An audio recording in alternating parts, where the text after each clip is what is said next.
রোমেরোর পর গোলরক্ষক সমস্যায় আর্জেন্টিনা। দীর্ঘদিন ধরে এই সমস্যার ফল ভুগতে হয়েছে আলবিসেলেস তাদের। 2018 সালের বিশ্বকাপে হজম করতে হয়েছে একের পর এক গোল, যেখানে বড় দায় গিয়েছিল গোলরক্ষকদের।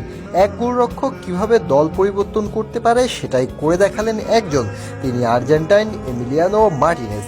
টানা 2 বছর ইয়াসিন ট্রফি জয় করেছেন এই গোলরক্ষক। কোপা আমেরিকা 2বার জয় বা বিশ্বকাপ সবখানেই শীর্ষ ভূমিকা পালন করেছেন এমি মার্টিনেজ। সেই মার্টিনেজের কণ্ঠে এবার অবসরের গান। অন্য অনেকের মতো কেরিয়ারের শুরুতেই সাফল্য পাননি এমিলিয়ানো মার্টিনেজ। ধীরে ধীরে অনেক কাঠখড় পুড়িয়ে এসেছে সফলতা। তবে সেই সফলতা আসা যখন শুরু করেছে তখন আর পেছনে ফিরে তাকাতে হয়নি তাকে। জাতীয় দলের হয়ে সব ট্রফি জয় করেছেন, ক্লাবের হয়েও দলকে এনে দিয়েছেন সাফল্য। সেই মার্টিনেজ থামবেন কবে, কবে জাতীয় দল ছাড়বেন সেটা ছিল প্রশ্ন। সেই প্রশ্নের জবাব দিলেন মার্টিনেজ নিজেই। তবে এবার জুড়ে দিলেন শর্ত, একমাত্র 2026 সালে আর্জেন্টিনা বিশ্বকাপ জিতলেই সেবারই অবসর নেবেন মার্টিনেজ। জাতীয় দলের হয়ে 2 শিরোপা জয় এমি মার্টিনেজের অবসরের ঘোষণা আনতে পারে।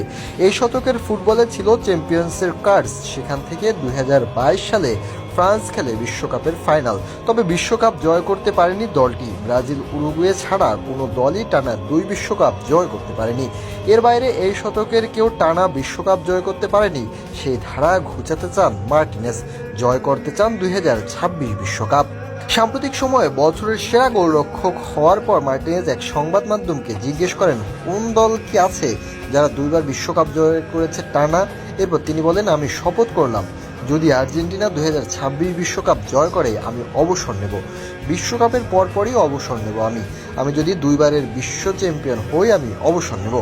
মার্টিনেজের কথায় পরিষ্কার, আগামী দিনে এখনও জাতীয় দলের হয়ে বড় লক্ষ্য আছে তার। আর্জেন্টিনাকে 2026 সালের বিশ্বকাপ জয় করাতে চান এমিলিয়ানো, সেটার দিকেই আছে মার্টিনেজের বড় চোখ।